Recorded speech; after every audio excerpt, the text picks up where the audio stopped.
search for it, Elsa. New language coaching for groups. This was a question right from the start when I began this in 2012, 2013.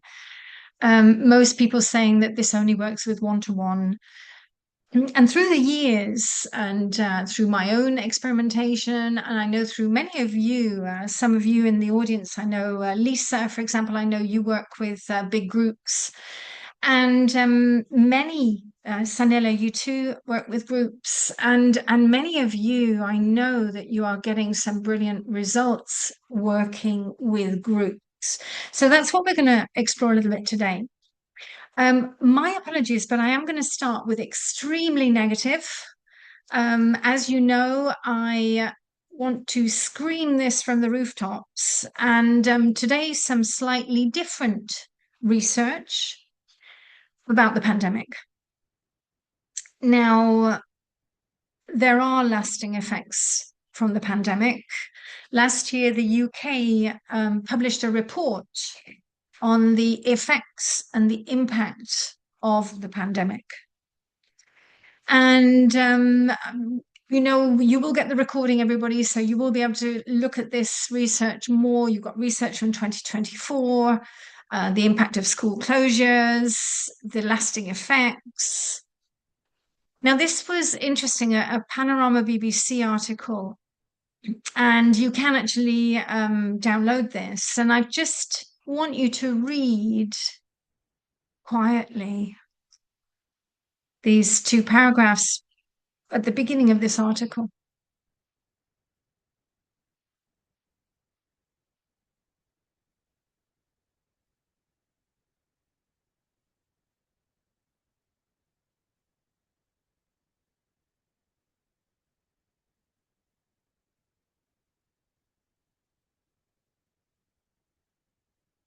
Now, this is the class of 2025. 2025 is last year. And I'm hearing a lot of school teachers across the world talking about this. But one of the major problems is that the school teachers are not aware, they're not fully conscious of the impacts, so they're blaming it on other things. And I think this is where awareness is absolutely key. So I do recommend, do have a look at this article. Even have a look at the report from the UK government from last year, the impact on UK children and what to do. They actually give some insights into remedies. We'll look at that in a minute. So if you are dealing with classrooms of children, really think about what age they were during the pandemic and what are the consequences that they are experiencing now. And by the way, this may be some of your children.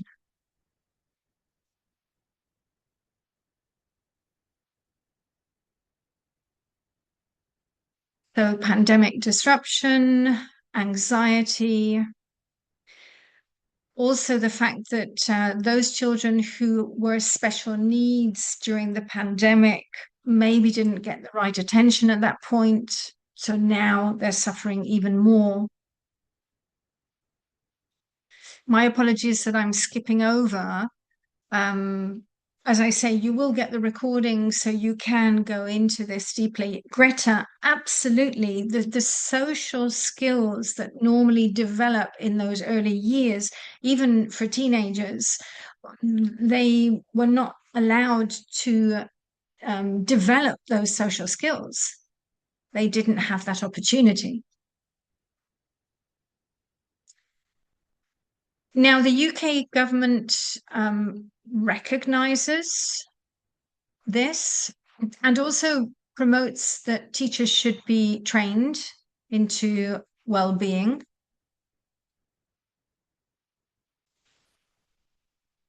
But obviously, this would need a worldwide program, I think, not only in individual countries.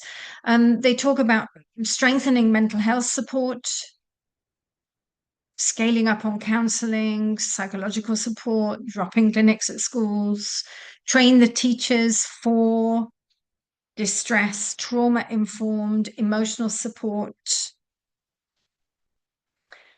Also provide learning recovery. I'd love to know how many schools are doing that nowadays.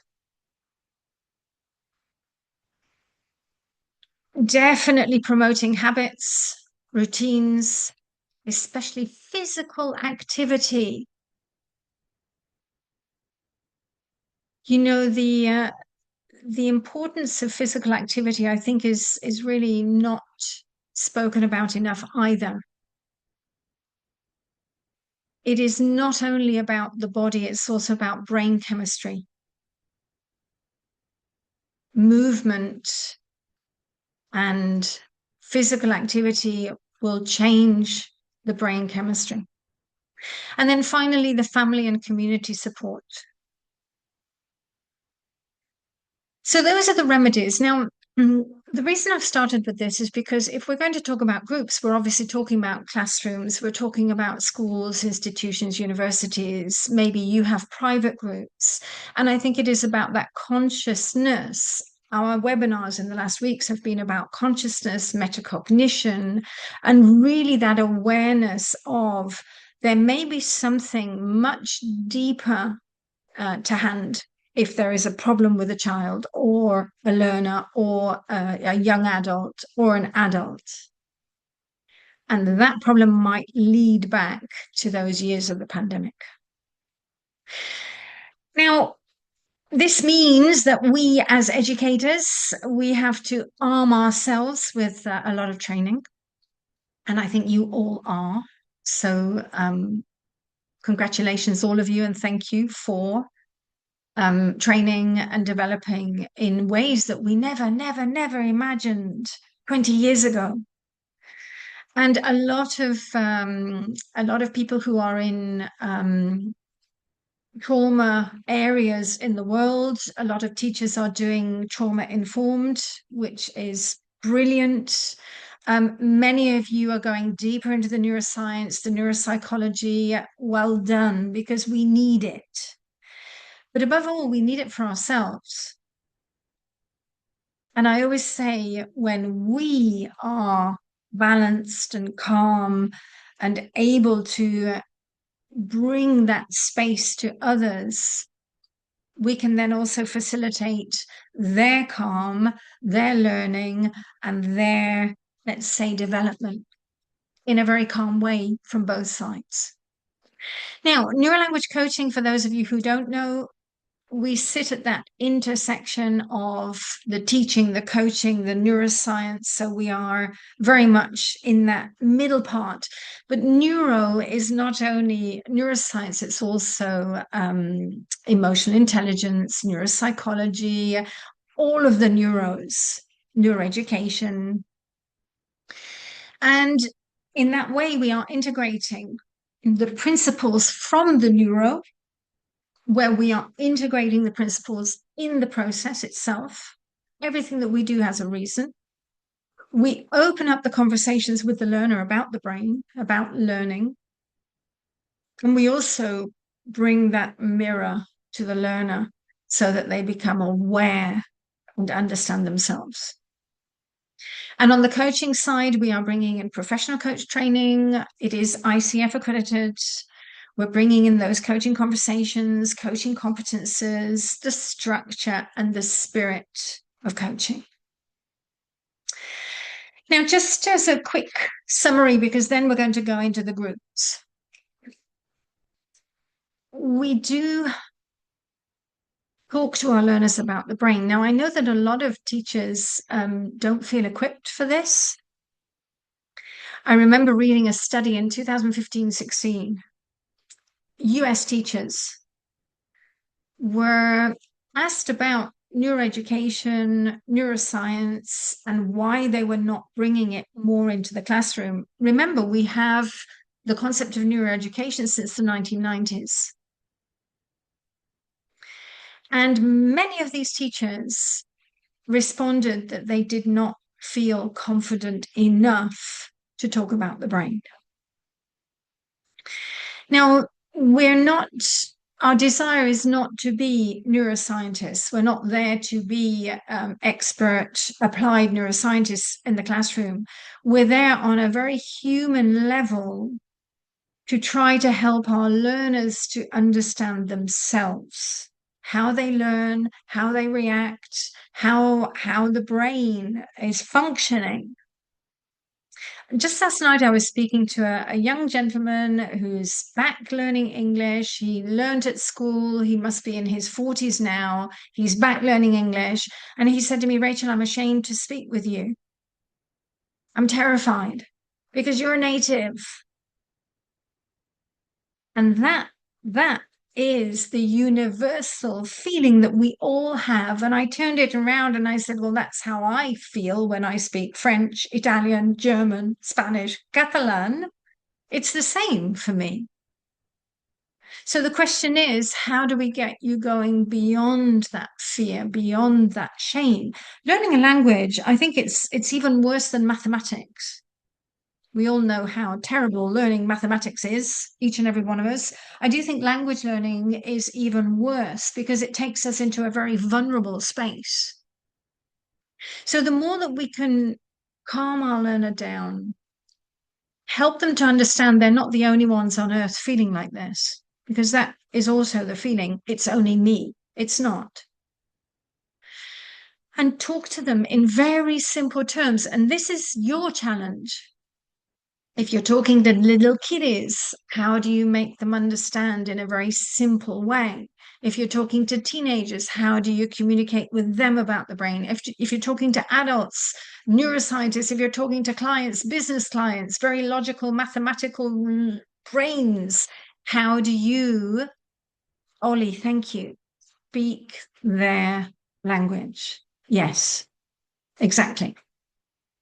And again, this is where all of us are developing that skill to adapt to our learner. No matter who is sitting in front of me, I need to adapt to you, not you adapt to me. And metacognition, as we said last week, and we said the week before in the webinars that we've just done about consciousness, I think it's one of the greatest gifts that we are learning about in today's world. We really are. We're learning how to manage ourselves, optimize our brain functions, maximize them, and really understand ourselves.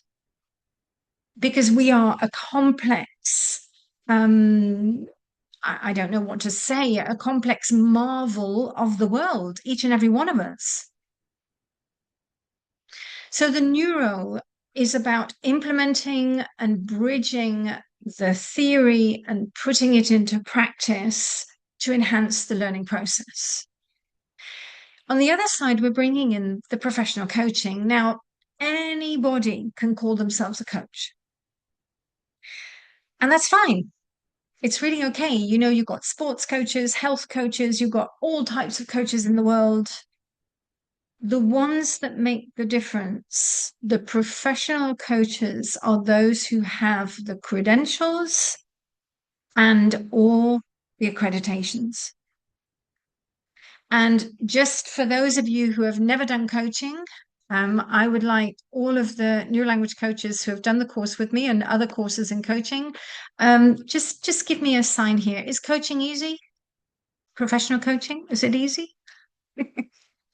No, it's not. So anybody who thinks that being a coach is just, you know, sitting there and doing it, no. It is years and years of training, and it never ever ends. It is a continued development. Even, you know, me after 20 years, I'm still learning, still developing. Now, there are certain bodies in the world that standardize and set out the guidelines for the coaching profession. And the ICF, the International Coach Federation, set up in 1995 as a non-profit organization, is perhaps the most well-known worldwide. Phil, absolutely. Reading the books, you can read all the books about coaching, but actually doing it is a totally different kettle of fish. It's like learning to drive. You do the theory, you do the exam, but then when you sit in the car, oh my goodness. Yep, terror. I was terrified of driving for years.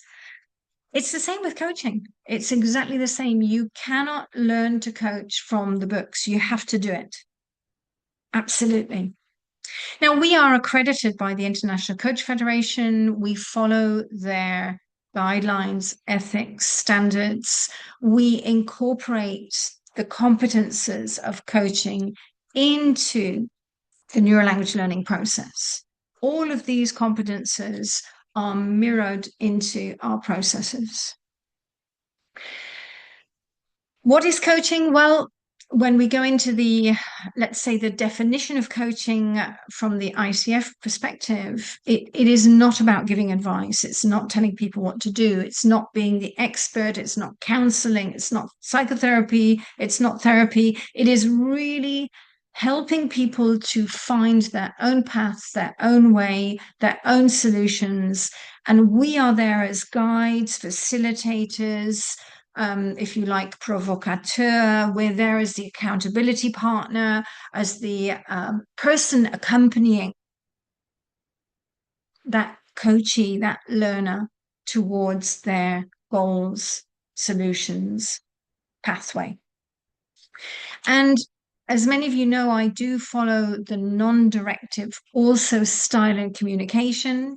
A lot of permission, a lot of very, I'm going to say, calming language. On the other side, we're bringing in the structure, the spirit of sports coaching. We're bringing in non-judgment, neutrality, and my favorite word of all, the soundboard. Now, I'm conscious that this word doesn't translate into many languages. And if you are with learners and you need to explain this, it's almost like you're bouncing the ball back to them all the time. You're acting as somebody that they can really chew things over with, as we would say in English. Now, coaching also does bring in that guarantee of psychological safety. Now, remember, we said a few minutes ago that language learning is probably one of the most vulnerable topics that we feel the most vulnerable in. And when you are using coaching principles, when you're using the trust and safety, so the competences of the ICF, you really start to feel that that person feels much safer in that learning environment. And just as a reminder, we know that if somebody feels anxiety or they are experiencing a fight or flight activation, where the sympathetic nervous system is activated and they're going into that feeling of stress and shut down survival mode, prefrontal cortex, hippocampus are diminishing the resources, the capacity is diminishing, and this feeling of shutting down, blocking is happening for the learner. And even just the thought of doing certain things, for example, in the research, the thought of doing mathematics was activating the pain regions of the brain.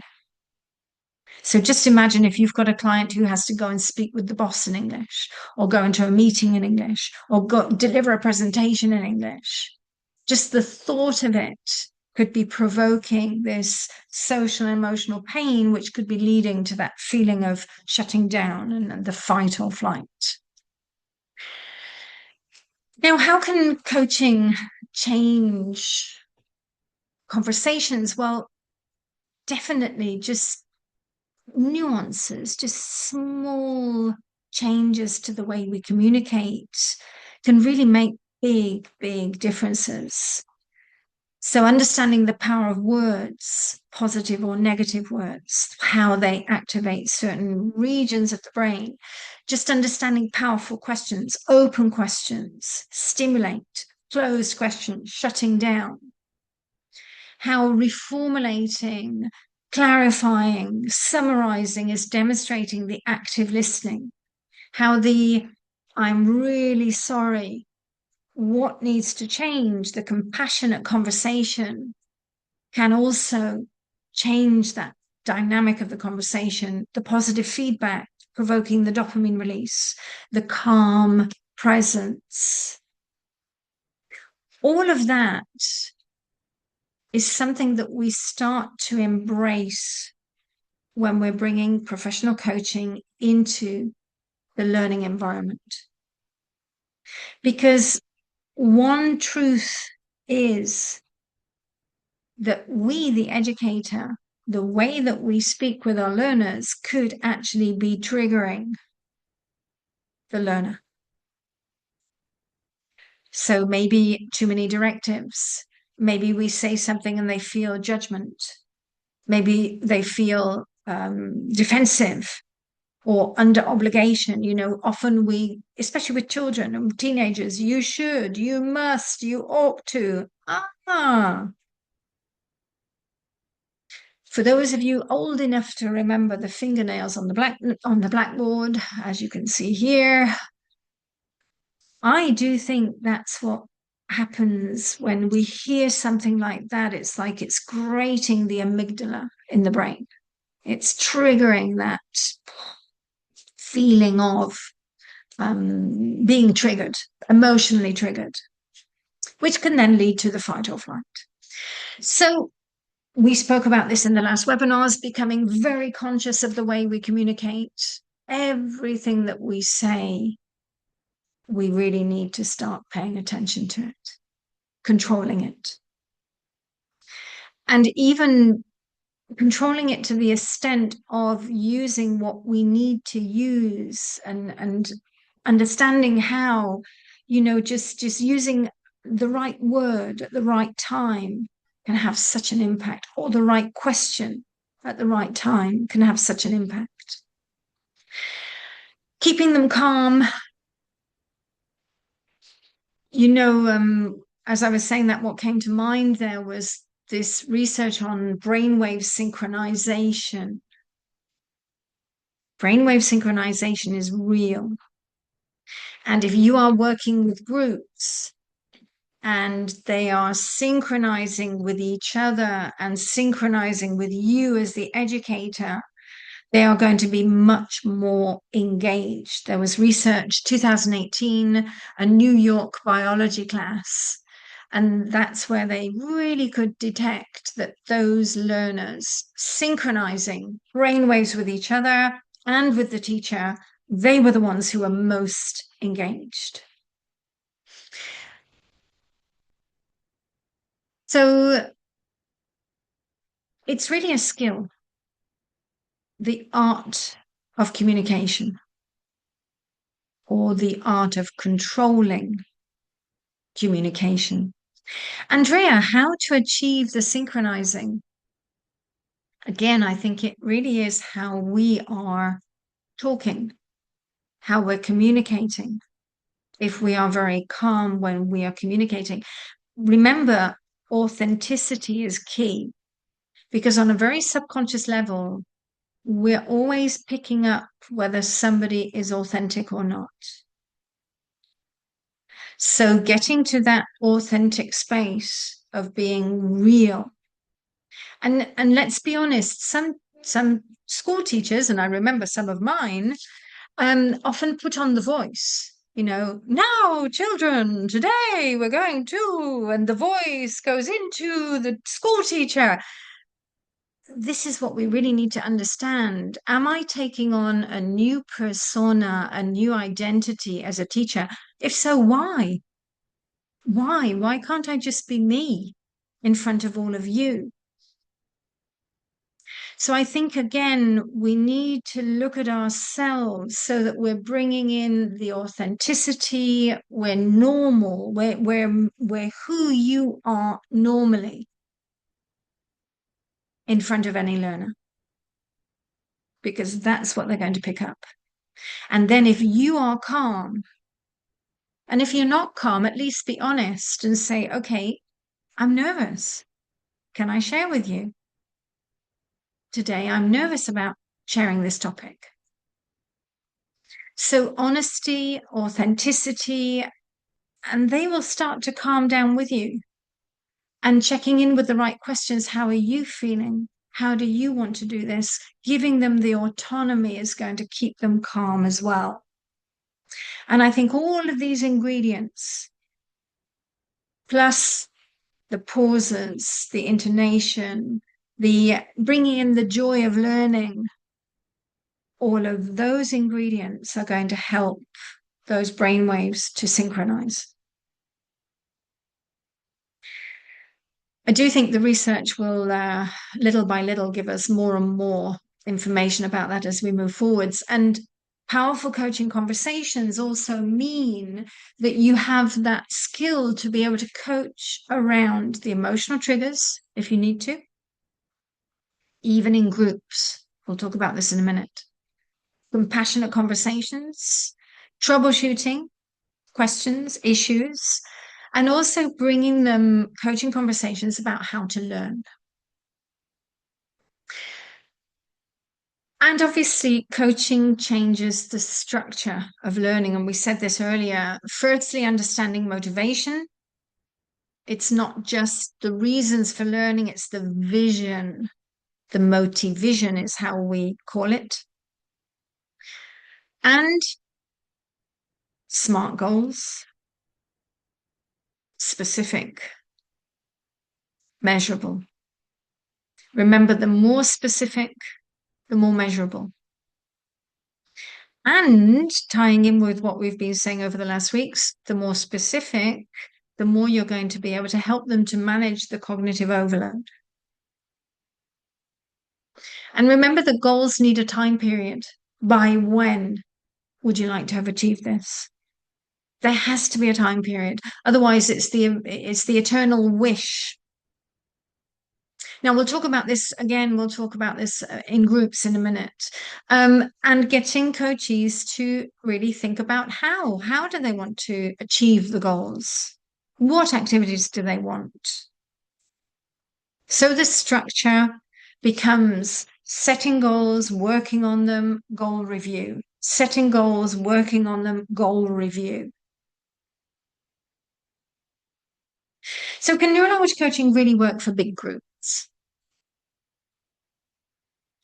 What would you say?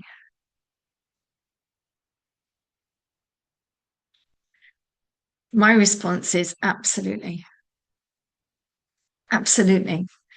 Now, there are going to be certain nuances, certain differences. I'm going to share a little bit my experience of big groups. My biggest group, I think it was about 2014, was at one of the London universities, and it was 100 Italian lawyers. Bless you, Sanella. 100 Italian lawyers. And 100 Italian lawyers in a lecture theatre style. I was asking open questions to this group. And the interesting thing is, when you start to ask open questions to a group, there's a moment of silence, a moment of shock, a moment of who on earth is she speaking to? And literally, you have to stay in that space to wait for an answer. You might repeat the open question again. And little by little, one would reply, another would reply, another would join in. And then you start interacting with a group. And that is one of the first steps to bring in the coaching style. Now, obviously, with a big group, you're bringing in sort of elements of coaching. You are bringing in powerful questions. You are bringing in the deeper listening. You're reformulating back. You're sharing with the group what somebody else shared. You're honoring people's opinions, people's knowledge. You're giving them safety in the group. You're partnering with all of them. They're all there to learn. And if they want to ask questions, you're inviting them to ask those questions as well. I know when um I was about 7 years at the University of Verona in Italy, and I was delivering legal English to the university students in the law faculty. And I know that I was the anomaly because I would not stand at the front of the class. I refused. I would walk around.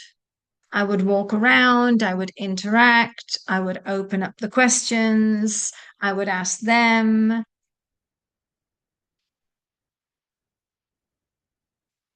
It's very important if you have a group to break that style of lecturing.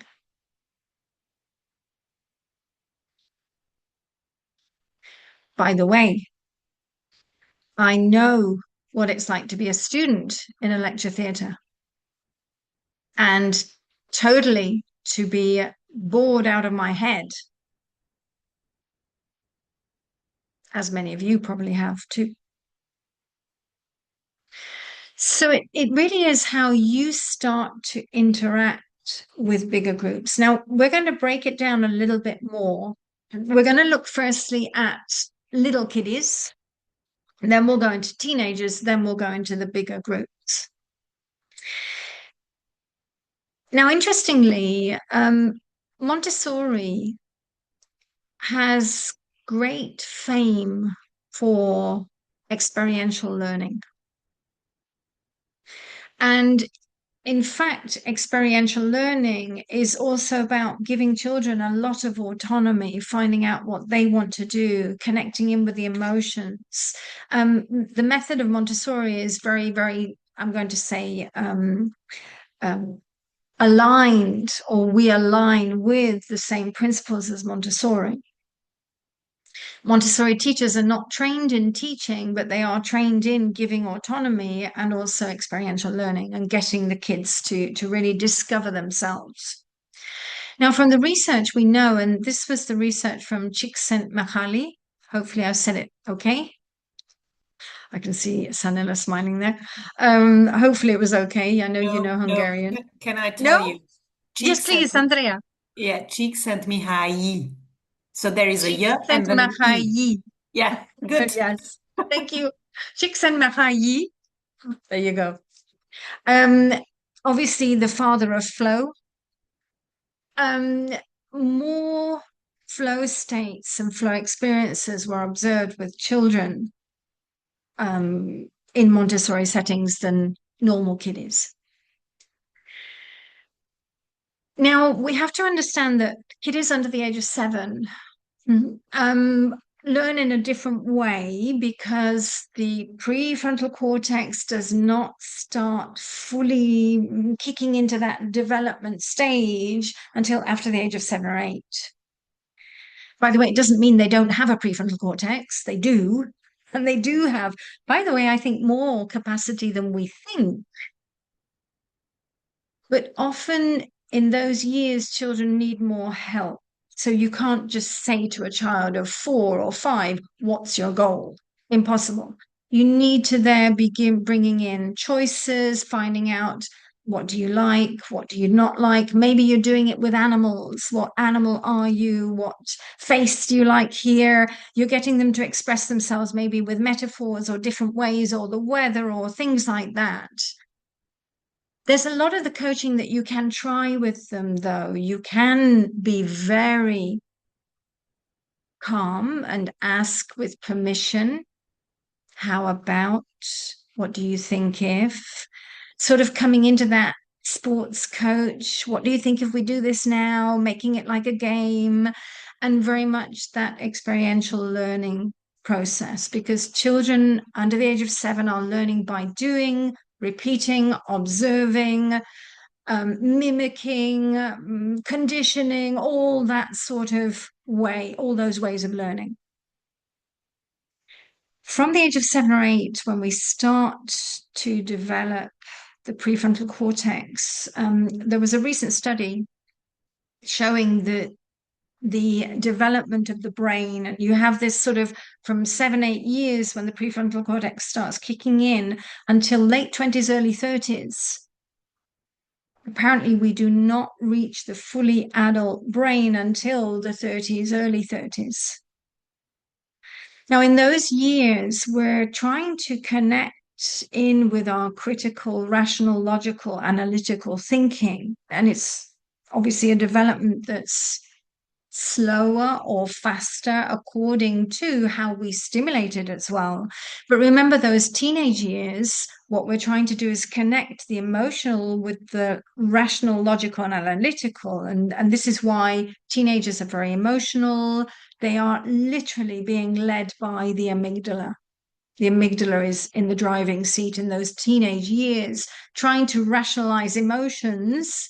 The more that we can help them do that, the more that we can push them into rational, logical, analytical questions, you're going to be training them to do that more and more. So, little kiddies, there are elements of coaching that you can use, but not the full, let's say, panorama of coaching. However, with little kiddies, you really can start to talk to them about the brain.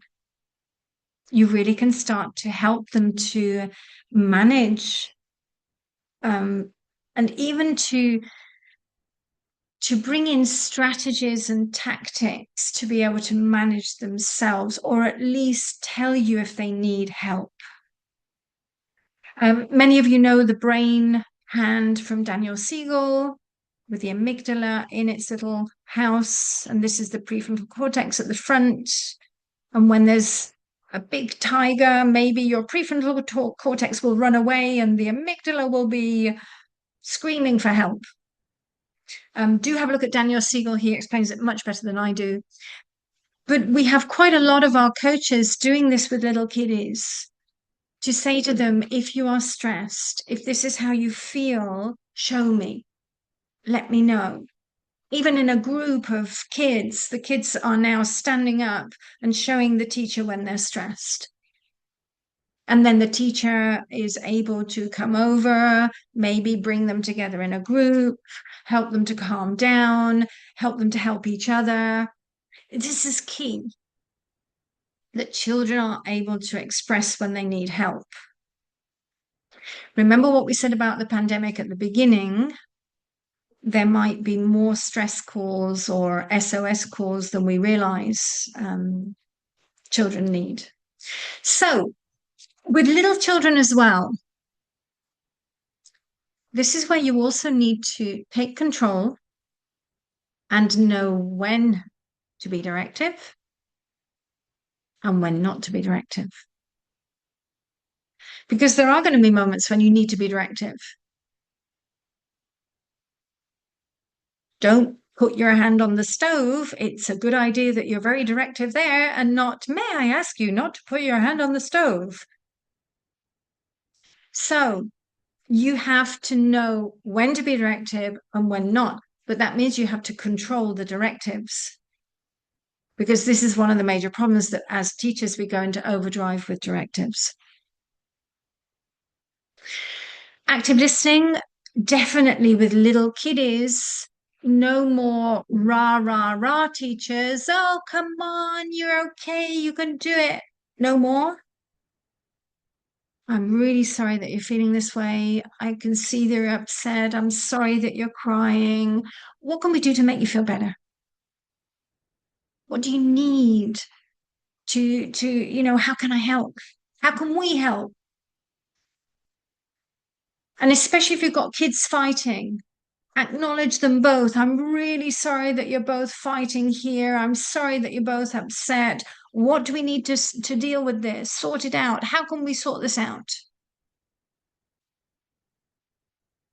In that way, both kids feel heard and they don't feel that one's being treated unfairly and the other one's being. So, being careful with the compassion. Lots of permission, reformulation. Am I hearing this? Is this what you're saying? Checking in.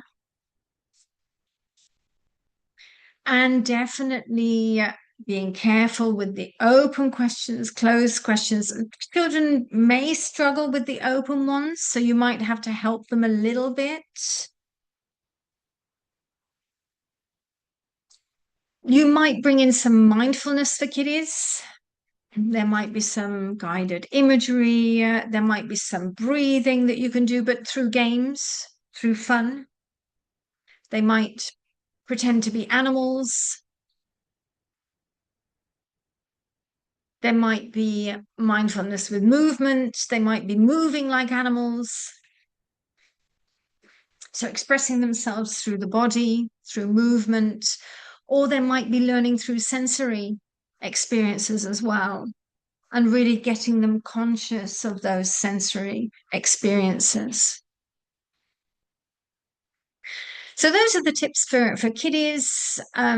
Mostly teacher input about goals, but do ask them what they like, what they don't like. Engaging in their emotions, getting them to connect in with their emotions, especially those kids who were in the pandemic and they didn't have the chance to develop those skills. Constant repetition, constant correction, but without sounding authoritative. Lots of learning by doing, and lots of real personal relevant.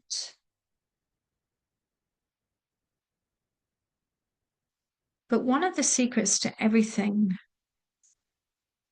how do you get your groups to become teams? This is really key, whether they are little kiddies, teenagers, adults, whoever they are. How can you help them to create this team spirit, develop this team spirit? And you asking the questions. How can you help each other? How can you be there for each other? How can you check in with each other? If one of us is down, what can we do to help that person who is down? Somebody's sad or happy, how can they share together as a group?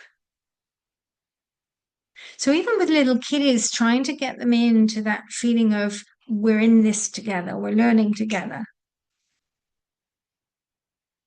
Now let's move a little bit into teenagers. I have tried neurolanguage coaching with 7, 8-year-olds. I've tried it with teenagers. Teenagers love it.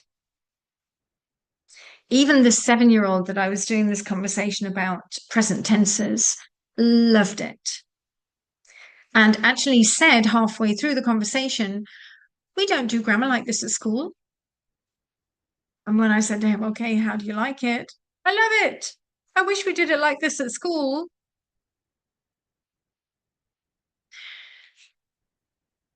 Again, we go back to what I was saying about authenticity. Teenagers like the fact that you treat them like adults. You treat them normally.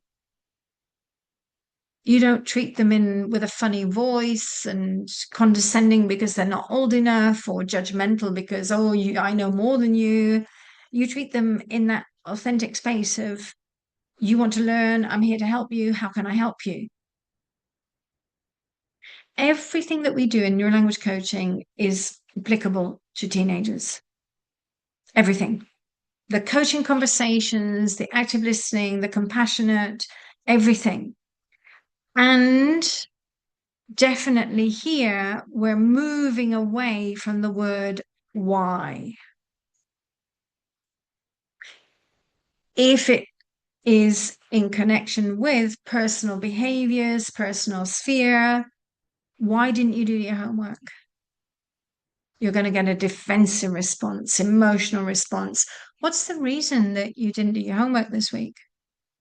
You're going to get that rational, logical, analytical response.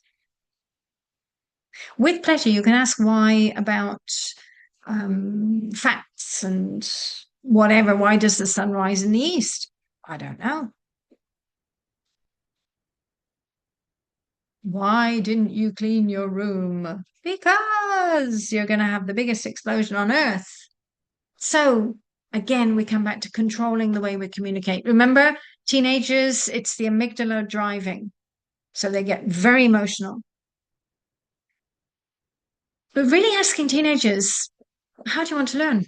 What do you want to do? How do you want to do it? What don't you like? You know, when they start saying, oh, I don't know. Okay, well, what don't you like? Tell me what you don't like, and that way I can avoid what you don't like. What do you like? I don't know. Okay, well, how open are you to try with me? Discover. Let's go and avoid your discovery. How about we look at a menu of options of things that we could try out? Which appeals to you? Because everybody's different. And sharing with them about the brain, sharing with them that, you know, in many, many ways, it's not their fault. It's none of our faults. Those teenage years, or each and every one of us has gone through a change, incredible biological changes. And we have to separate out the responses to those biological changes to the person who we are or who we're becoming. So we might be sharing a lot more about the brain. We might be sharing about neuroplasticity. We might be sharing with them about the capacity that they have, you know, that lifelong learning capacity. And how can we make it joyful? Why is learning so horrendous at schools? Why is it not more joyful? And those questions, you know, how could we make it joyful? What would help you to enjoy this topic more? One of the ways to enjoy the topics more is real, personal, relevant. Some years ago, I was with a group of teachers, not language teachers. This was delivering the NeuroHeart education course. It's the parallel course that we have for any teacher. And I gave a demonstration of a chemistry lesson. And the chemistry lesson was about chlorine. Now, I'm not a chemistry teacher, everybody. In fact, I totally flunked chemistry at school, although I was very interested in the topic. Now, the way that I delivered this chemistry lesson was really actually to ask, firstly, all of them, and I'm going to ask all of you, where is chlorine in your everyday life?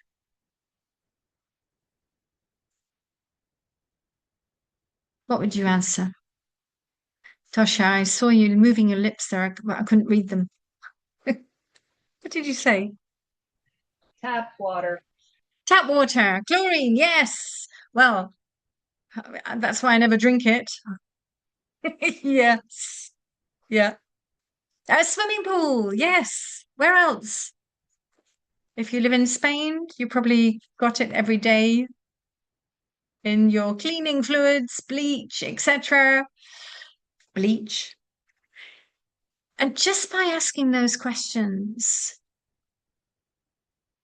it starts everybody thinking about real and personal and relevant. And this is what we need to be asking much more to all of our learners, no matter what topic we're doing. And I wish that we could get mathematics teachers telling us what is the reason for certain parts of mathematics in life, because I don't think we really know. So things like that, just little things connecting us into real, starts to make it exciting. And teenagers especially.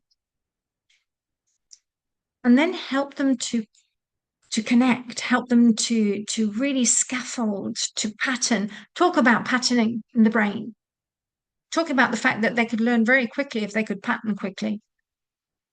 They wouldn't need to sit there and study for hours. If you have a group, a class of teenagers, again, you need to move into that team spirit. How can you help each other? How can you be a team? How can you support each other? Maybe how could you come into sub-groups, sub-study groups? And could there be a group mission? What's the mission for this group of learners? Get them to decide. Our mission is to what? Make sure everybody passes the exam. Demonstrate to the school that we're class number 1. No idea, but get them to brainstorm it. Now let's move more into that space of groups, because one of the major problems that you have when you're working with a group is if every single brain is unique, which is what we know from the research. We know that the genetic makeup is different, what we experience, live, where we're born, the culture, everything shapes us. And each and every one of us, we are unique. The more people you have in a group, the more you are going to struggle to reach them all. Ideally, groups of 4, 5, 6, manageable. When you get to 6, 7, 8, now you're starting to lose effectiveness. And definitely groups of 20, 30. I personally take my hat off to all teachers who are with bigger groups. And the question there is, how do you see them all? How do we create learning environments where everybody feels seen, heard, and that they can all reach the goals? Now, in many ways, we are battling with systems, educational systems. And I'm curious how much the systems will change when we start changing more. The more of us going into the coaching spaces, the understanding about the brain, the more that we will be possibly able to create designs, learning designs that then could break the traditional systems. And what do I mean with that? Well, I mean, in a group of 30, how could there be maybe smaller groups, smaller learning groups that are on rotation maybe? Maybe there could be a flipped classroom where one group is preparing something while the other group is actually together with the teacher. Or so you've got ideas going in where there might be the autonomy being promoted while the others are actively engaged and then swapping over. Now, this also might mean less instruction time, but more effective instruction time, and promoting more autonomy from the learners. So I'm hoping that as we move forwards, all of us, we can start to get more and more creative. And if you are in schools, that you start to open up this question: how can we reach all the students? How can we make sure none of them are falling by the wayside? Because in today's environment, we also experience more neurodiversity than we've ever seen before. Now, if we connect the neurodiversity with all of the trauma and the impacts from the pandemic, we desperately do need to have more attention on our learners, and therefore desperately need smaller groups so that we can reach the learners more on a personal level. Now, again, no matter how many in your class, group, how can they become a team? And definitions of a team, well, I absolutely love this Helen Keller. Alone we can do so little, together we can do so much. Henry Ford, yes, coming together is a beginning, keeping together is progress, working together is success, but I do think we're all striving to fulfill this, together we can do so much. So how can you imprint the spirit of teams in the classroom? Well, you could talk about sports coaching with your group. You could talk about you being the football coach or the basketball coach, and they are the players. And maybe they're all different players in that classroom. Maybe they all have maybe roles. We're going to look at that in a minute. And maybe there's the question, well, how can I do this best? How can I serve you as your coach, all of you, and get them to brainstorm what do they need from you? And what are the qualities that I should possess as that coach, bringing them together? And in many ways, we are looking at what's the common purpose of this group? What are the goals that they need to achieve? Well, obviously, academic goals, learning goals. What are the skills that we're all bringing into the mix to do this? What's the commitment that each and every one is bringing in? And how do we bring in that accountability? Now, we're taking this from the business world, but definitely it is transportable into the classroom. And you are the team coach. You're the one that has to bring them together. You, with your empathy, your compassion, you also have to promote their empathy, compassion, and sympathy towards each other. And again, what's the overarching mission for this group? Get them to brainstorm it. In a minute, I'll share a little bit of a case study that we had in Chile. Now, again, this is from the business world. Meredith Belbin in the 1970s talked about the roles in teams.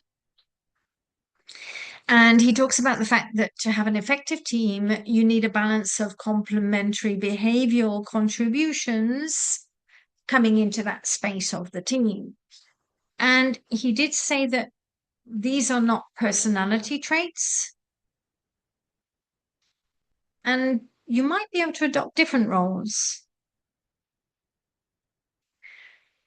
He created 9 roles. Now, these can be in 3 categories. Firstly, you've got the action-oriented. You've got the shaper, the one that's driving the action. You've got the implementer, the one that's bringing it into practical ideas, turning it into practice. You've got the finisher, the completer. Then you've got the people-oriented, the coordinator, the team worker, the resource investigator. And finally, you've got the thinking roles. The one who is the creative, the original thinker, the monitor, and the specialist. Now, you might, in your groups, You might identify certain people demonstrating characteristics of these roles. You might share it with the group and ask them, what do you think? Who are you? What about all of you? Who do you think you are when you're in a group? I'll just roll through them again.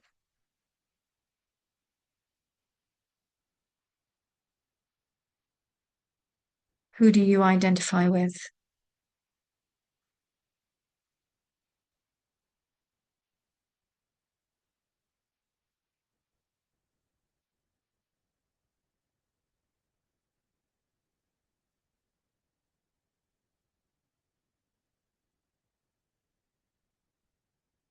Just seeing if any of you identify with any of those. Plant, Christina, Greta, you're a mix. Yeah. Depending, I think, on the task as well, the context, the task. Tosha, team worker, coordinator. Yes. Yeah. Now, you might bring this to your group. You might ask them to share who they think they are, and you might set up tasks of them performing those roles if they're in a group and they're in a group task. This is really about not asking anymore what type of learner, but how is this learner contributing to the learning community? These could be the questions nowadays. What role is that learner bringing? And maybe you could rotate the roles. Maybe if you're doing group work, one week they could be one role, another week they could try another role. They could also experience different roles in the tasks. And by the way, definitely avoiding labeling. So we're not labeling you as the plant. No, you could be any of these roles if you feel that's more in your way of working and what you like to do. Brilliant. But how open would you be to try other roles? Definitely in the group, you need to address the emotional state. So when you get the group coming together, you need to ask them, how are they feeling working together? What do they need to come together as a team? Most importantly, if you are in an enormous language learning space, how can you feel safe with each other? And get them to set rules of behavior. What are the rules that you want this group to adhere to while we are learning these languages or learning this language? And that means interruptions, corrections, contributions. How do we create rules around those? Guidelines, behavioral guidelines. And definitely open up and talk to them about the brain. We do this with one learner, we do it with many learners, with a group. Explain to them about fight or flight. Explain to them how, if one of you is feeling threatened, this is what's going to happen. And you're going to start shutting down. So if that's happening to any of you, how can we help you? What do we need to do to help you to come back into the group and to come back into that safety? And talk about social pain. We need to talk about social pain because of bullying.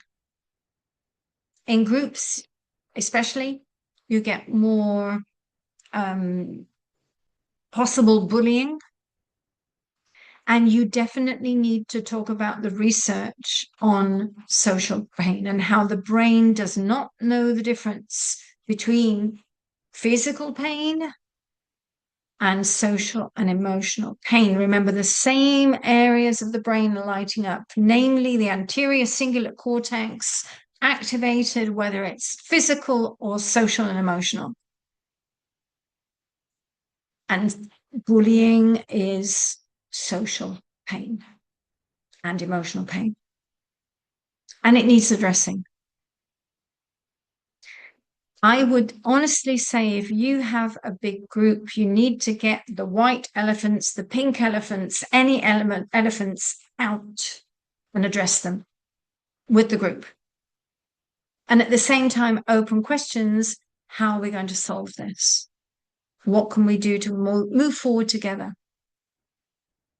And get them to bring you the information. And just to say, and quite a few of my coaches know this, David Rock, back in 2008, actually created the SCARF model. And he talked about the 5 key areas that influence us and how we behave in social situations. And you may have 1 or 2 areas that you are more sensitive to, but he identified 5. He identified status, certainty, autonomy, relatedness, and fairness. Now, my number 1 trigger on earth, everybody, is fairness. If I see something that I feel is unfair, that triggers me. Definitely.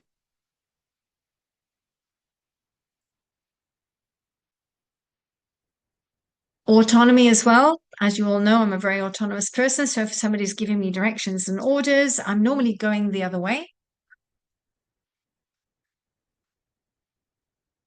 The rest of them don't really trigger me at all. But other people may be triggered by status or certainty or relatedness, how we relate to each other. And there's no right or wrong here. It's just about understanding what's triggering us. But you also need to understand what's triggering your learners. You might have a learner who is triggered by status because you are the teacher, they are the learner. That could make them go into fight or flight. Oh, yes, by the way, as some of you know, I do have a problem with policemen. Because of that status of policeman that was instilled with me as a child. Whenever I'm stopped by a policeman, I go into fight or flight, because for me, that is just authority that I have to obey. It's deeply ingrained in my brain from those bobbies in England when I was a kid. You have to do what a policeman says. It's like, okay.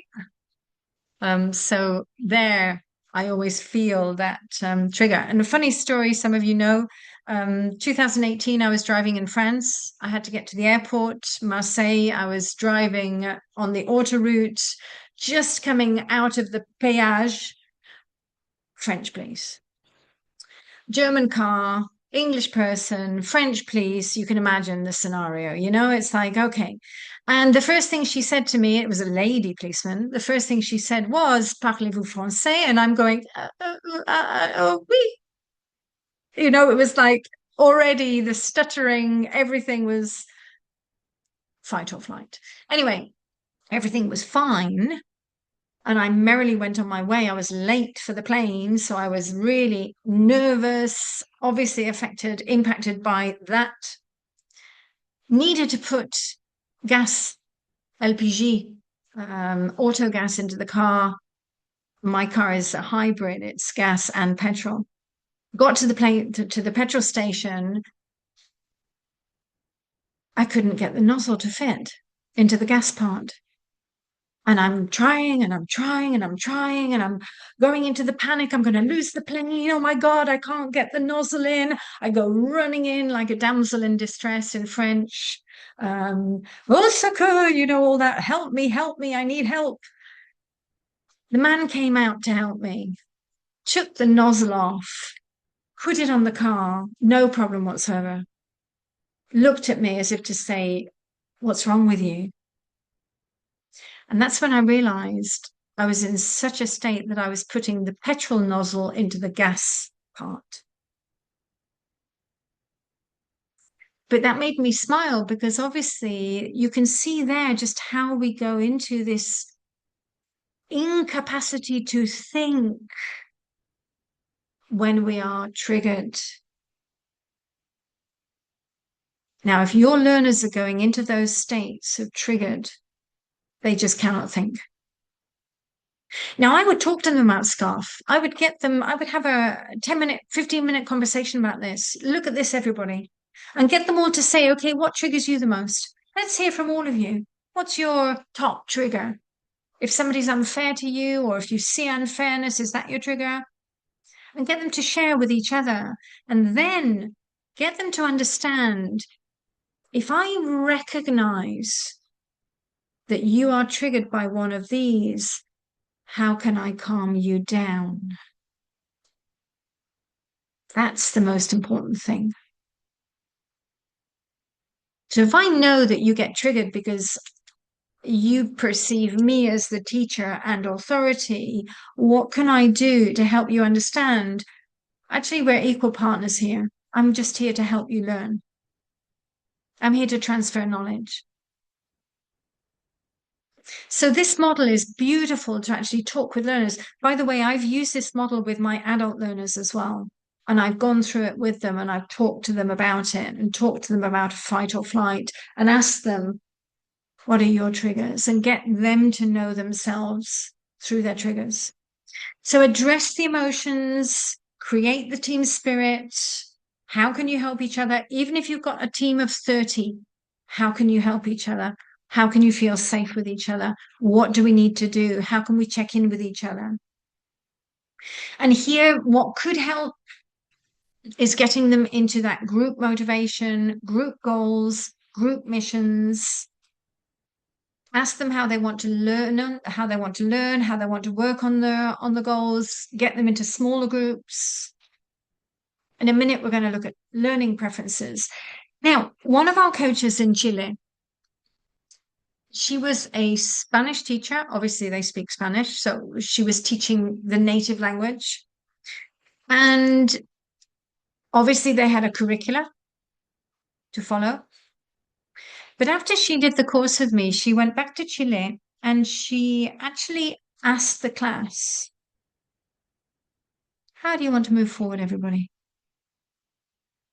She gave them, these are the objectives. This is what we need to do in this semester. So what can we do that's going to demonstrate all of this learning? And amazingly, this group, and believe me, I think there were 30 kids in there, big group. They started to come up with this idea of creating a magazine, and a magazine that would demonstrate all of the learning that they had to cover. And she then just stood back as the facilitator, and the kids did everything. They wrote the articles, they created the magazine, they marketed the magazine, they distributed it. So they really went to town with this idea of creating the magazine. And it was such a success that the local newspaper actually did an article on them. Now, the coach, the teacher became the coach. She was there for them. She was the accountability partner. She was there if they needed any input, advice. She was there to help them with the language. She was there to facilitate, to inspire, to motivate. And that was an amazing result. And she said she'd never seen the kids so happy. The kids were happy. They were autonomous. They were doing it by themselves. They were proud, so proud of what they were doing, and so proud that it came from them. That's just one idea. Now, just to share, for those of you who are in schools, you might want to have a deeper dive into multiple intelligences. Howard Gardner, Harvard, by the way, he came up with this theory of multiple intelligences. I always marvel at how some theories are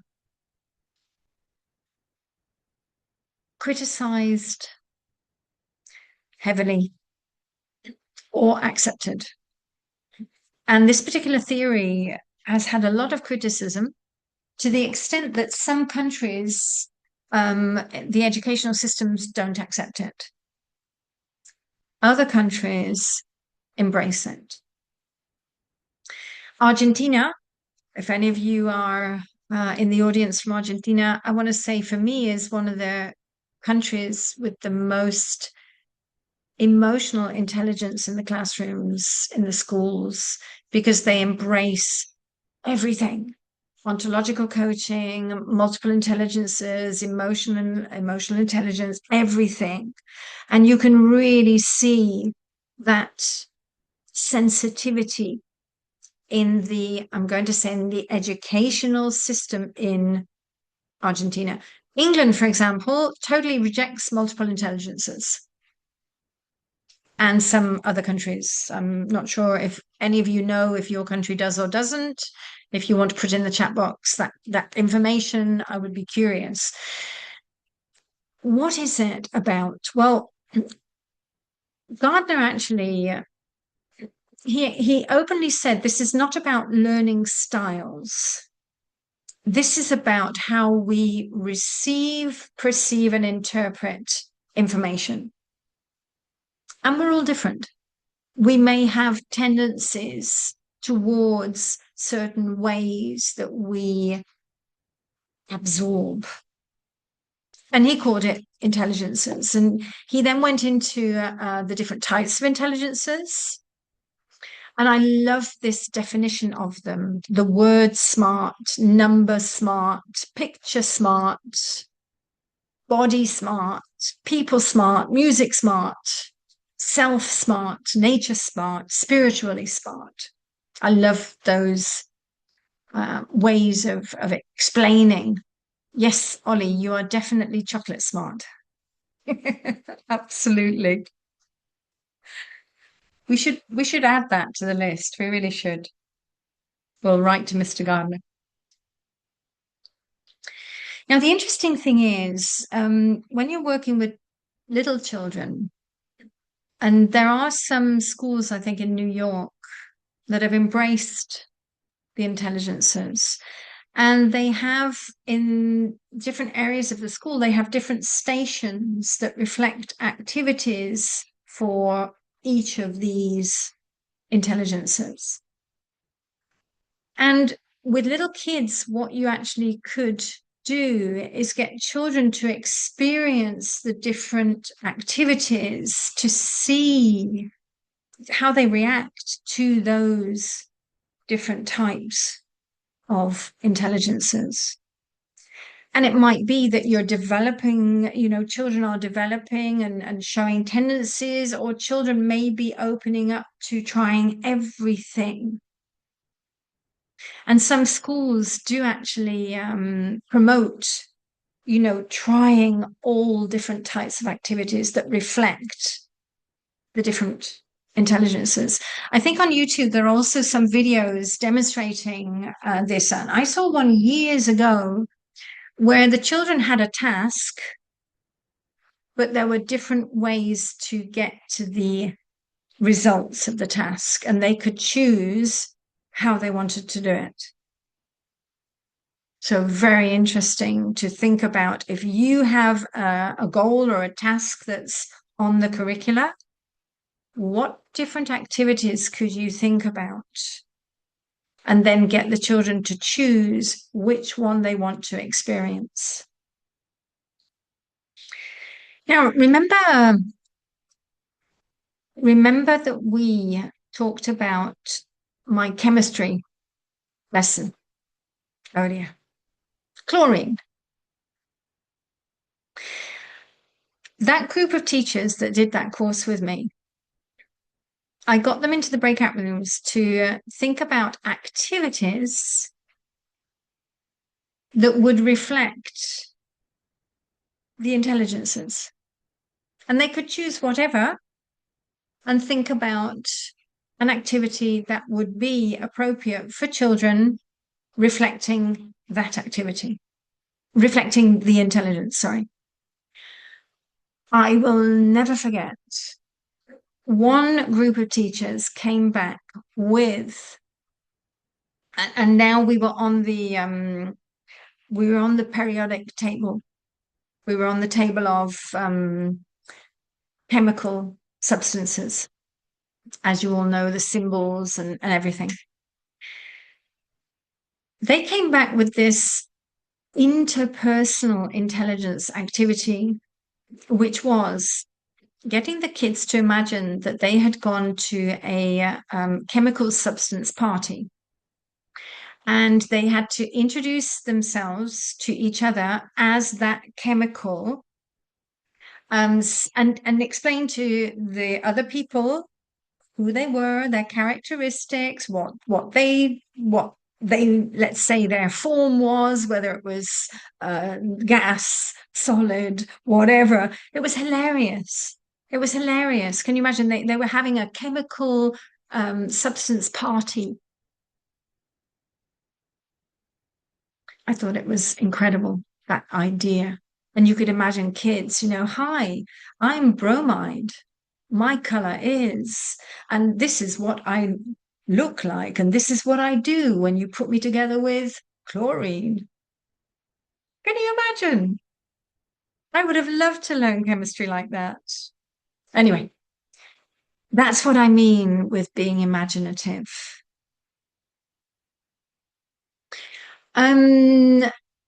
Elizabeth, I think the reason that emotional intelligence is not there is really because it's divided into more nuanced intelligences here. I think we've already established, because the Goldman and Boyantzis and all of those had already established emotional EQ as a thing by itself. So you've got the IQ, the EQ, and then Gardner, I think in that time, was then coming into this way of receiving information more than anything else. So I think that's the reason that he didn't go into the emotional intelligence here, because it was already defined elsewhere. I think that's just my gut reaction there. Thank you for that question. Now, these are the sticking points with groups. These are your stumbling blocks. How do you bring out the coaching, the neuro, etc. in groups when you have group setting, school setting, curricula, book learning? How do you bring in that joy? How do you bring in the freedom of choice? Now you can. If you have curricula, how can you break it down and create smaller goals?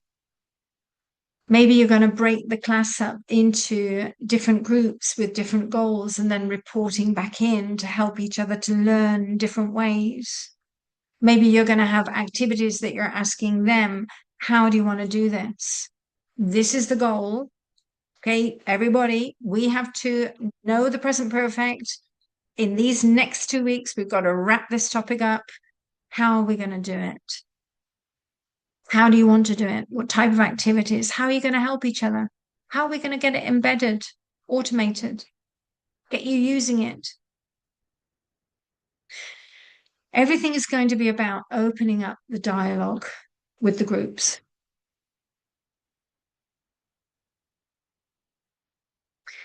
So working with groups, there might be pair coaching, reflective questions, learning partners, definitely goal setting, peer feedback with rules.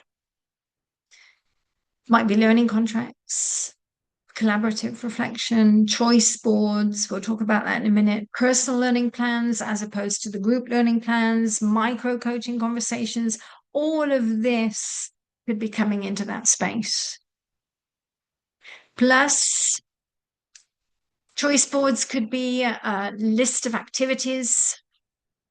You might have choices of what they can do. If they can't think about what they want to do, you might add to that. That's just some ideas. Really about getting that autonomy thriving in the classroom. And you might go into one topic a week of neuroscience. Just a suggestion to help them to learn more and more and never stop learning about the brain.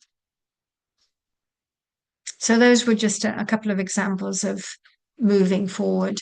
You might get strength spotting exercise, or you might train your groups to just spot strengths, remembering about the dopamine activation. Again, it's that question of how can we move into the joy of learning? And Michelangelo has to appear now in every single webinar that I do. We have to remember that even in a group, every brain is unique and incredible. So we're moving to close now, everybody. Just to wrap up, as you know, Neurolanguage coaching is an accredited ICF program, 36 hours training.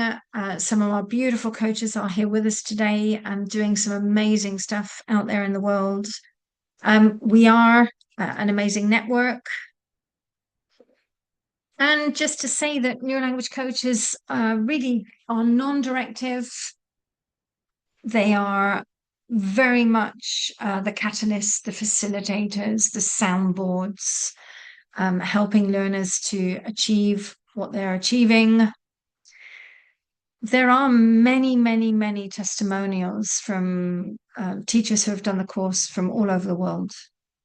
So on the slides, you'll be able to read some of those testimonials, and on the web pages as well, you can see some of those testimonials. And if any of you are interested to join us, we do have our conference every year, which next year is the 26th, 27th, 28th of May, 2027. Can you believe that? 2027. Goodness. Next week, I'm actually going to be speaking with the hotel. So that's exciting. I will let you know. And yes, hopefully we will all be able to come together. In August, I'll be putting out the call for papers. If you are interested in our free e-course, it does help you to adjust the way that you communicate. Free. And next week, I'm starting our masterclasses. It's a series of 6, but you can join just 1 or 2. And each masterclass is focused on being extremely practical. So it's going to be you actually doing things, coming into the masterclass, breakout rooms, practical experience. Each masterclass is 40 euros, which is 20 euros per hour. It's a 2-hour masterclass. And if you do the whole series of 6, then you get a discount as well. And each masterclass, as I said, is focusing on neuro practice along the way. And if you're interested in the longer course, the 36 hours, we do have one starting on the 6th of August and the 20th of August. We've got Anne-Marie here, who is our German teacher trainer. Anne-Marie, there might be a German group sort of coming together at the moment. We do have a lady who is interested. So if any of you are interested to do the course in German, please let me know, because we are getting some dates together for that lady who is interested. And we do have the course in Spanish, Italian, French, Polish, Portuguese, Ukrainian, Slovakian. By the way, Ilona is back from the US, so can't wait to get Ilona going in Slovakian as well. And I think that's the end. So I'm going to stop the share and invite you for any questions or comments.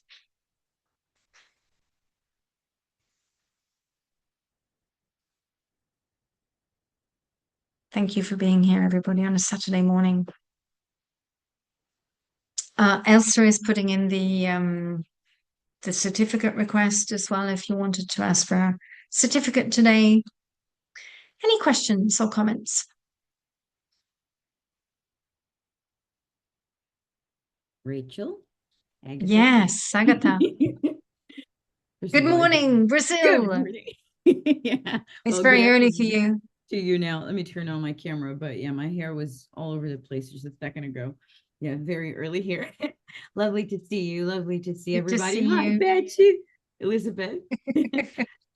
Rachel, thank you so much for this. As always, so wonderful to be here. I'm so grateful. And I will be at the conference. I'm telling you, I'll be there in May.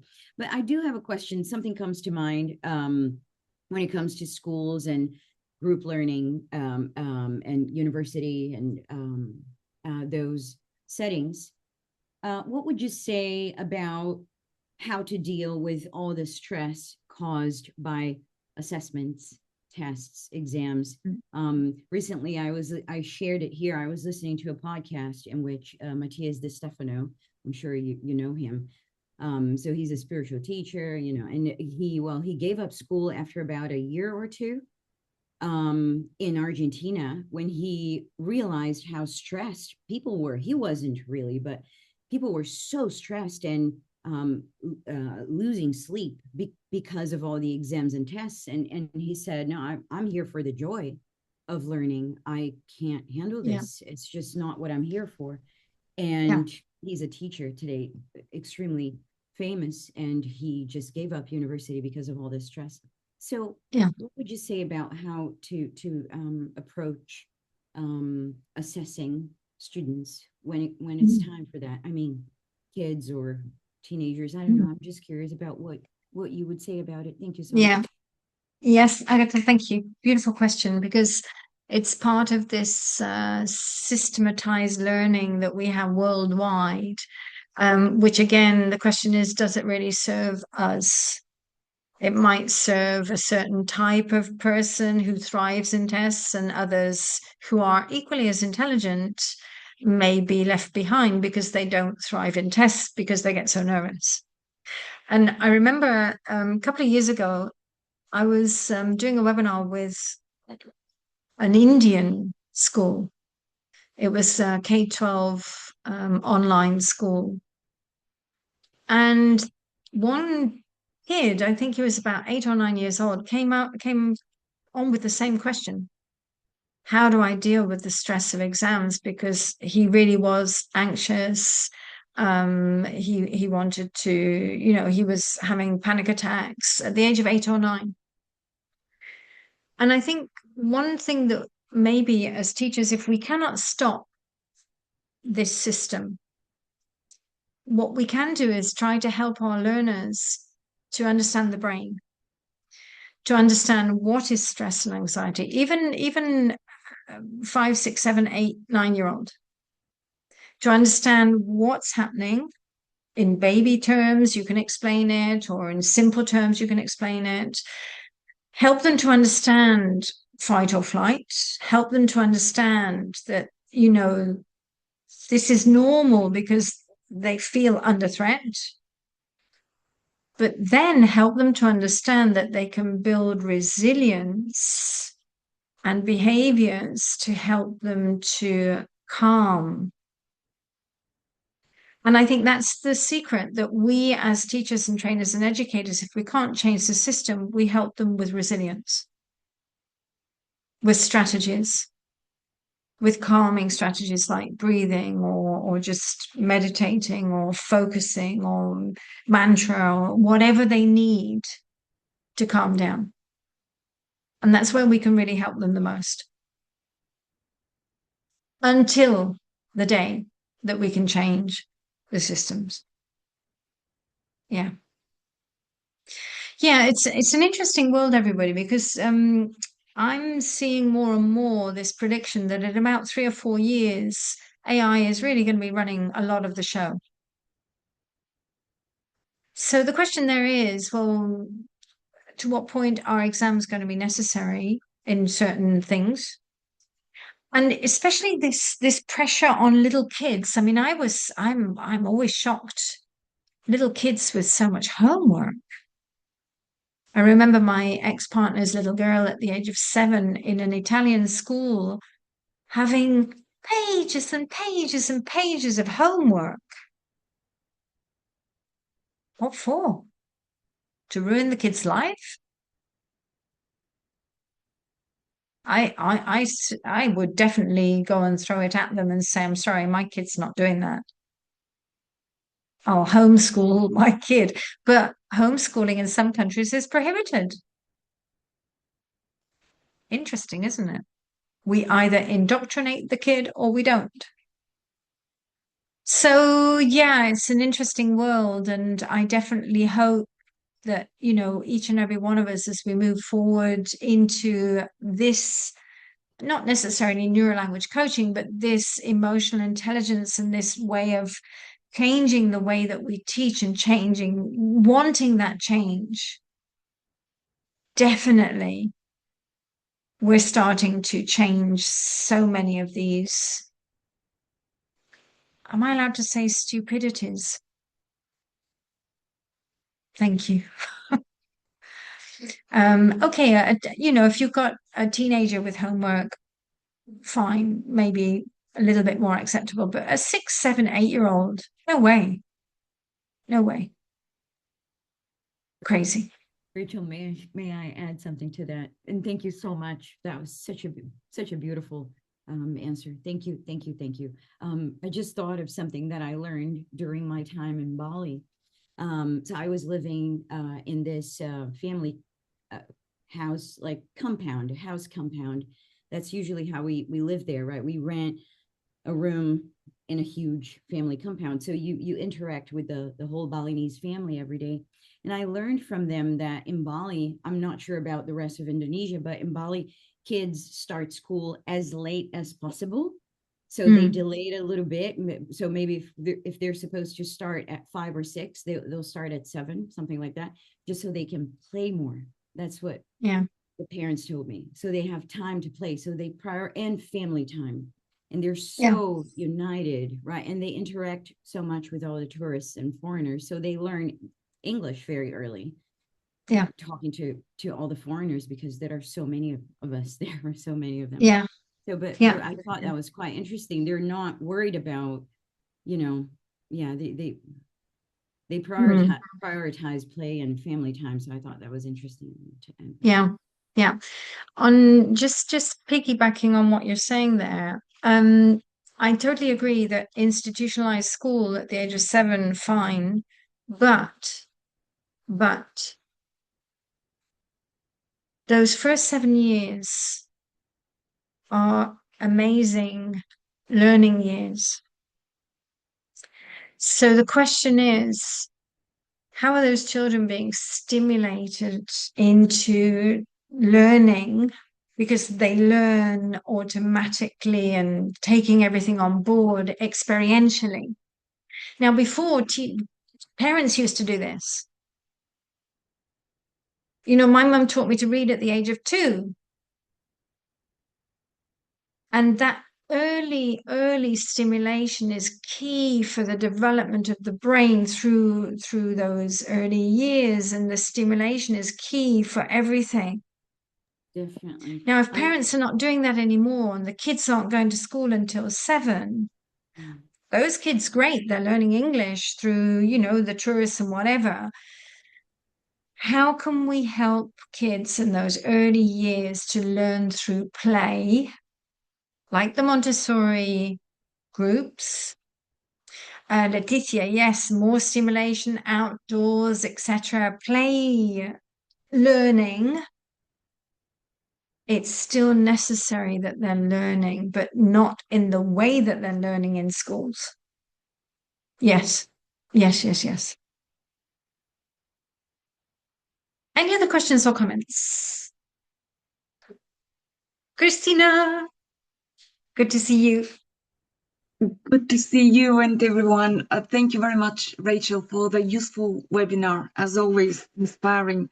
I had this experience a month ago, which I try to forget, but your comment on bullying resurrected it. I teach adults groups online, and I had this student who was obviously going through some personal problems, because he was attacking other people's thinking. not a pleasant communicator, if I can put it mildly in this way. Yeah. And when I jumped in and out of breakout rooms, I was always observing such kind of unpleasant interactions. One of the partners was explaining, he was mocking their thinking and opinions and so on. And while I'm in breakout rooms, I'm usually with my camera off and audio off to give them the chance to interact autonomously. And I was always thinking, okay, should I intervene now? Should I say something? Where is the borderline between not saving them because they're adults? They need to figure out how to communicate even in such hostile environments. Or I should do something. Yeah, that's my question. Thank you very much for. I might be tempted to have a quiet word with that person by themselves and just check in on from a concerned perspective. May I share with you? I've noticed a little bit of. I'm not sure if it's stress or you're just not happy with the people around you, or maybe there's other things going on in your life. And if I can share with you a little bit about amygdala hijack, because amygdala hijack is when there's such a, let's say the quota of stress is so high, the reaction that comes out, we're not even conscious of it. And I'm curious if you're really conscious of maybe the impact that you're bringing, because I'm noticing it. And I'm really sorry if you're going through so much stress. I'm really sorry. I'm also concerned about all participants on this course, in this group. And I would have a quiet word with him and sort of check in if he's okay. Just your concern about that person first. And that person, you never know, might say, oh, yeah, I'm under a lot of stress, and so I get very tired, or I'm bored with tedious things because, well, okay, then how do we move forward? Because obviously it's having an impact on everybody here. Yeah. And if the person is still obnoxious, and I would actually invite them to leave. Right. Thank you, Rachel. That's really something that has been bothering me, and you provided a lot of thought. Thank you so much. Thank you. Yeah. By the way, this has happened, and it's happened to, I think, quite a few of us. I remember one of our coaches in Brazil had a client that sort of was really demonstrating that sort of unpleasant behavior. And when he spoke to this client about it, the client then broke down and said, yes, I'm under so much stress and everybody's complaining about the way I speak and the way I behave, and I'm really sorry. I don't mean to, but it's just too much for me. And the coach actually then said, well, how about you try to get some psychological help, some support. And some weeks later, the man actually thanked our coach because he did go and get support, and that support then helped him. So sometimes it's a manifestation. We often think that people who are being nasty, it's because, no, sometimes it's a manifestation of too much stress and not being able to cope with life. And sometimes it's really a flag that that person needs help. Can I just specify? Lonnie, yes, thank you. The coach, the language coach, didn't move in as the role of the coach. No, sent another professional who had a very, very distinct role. Okay, thanks very much. Absolutely. Yeah. No, our coach just spoke about the brain, checked in, are you okay? And may I recommend that you go to a professional? Yeah. Absolutely. Yeah. Any other questions or comments before we all go back to our Saturday? Thank you, everybody. Thank you for being here.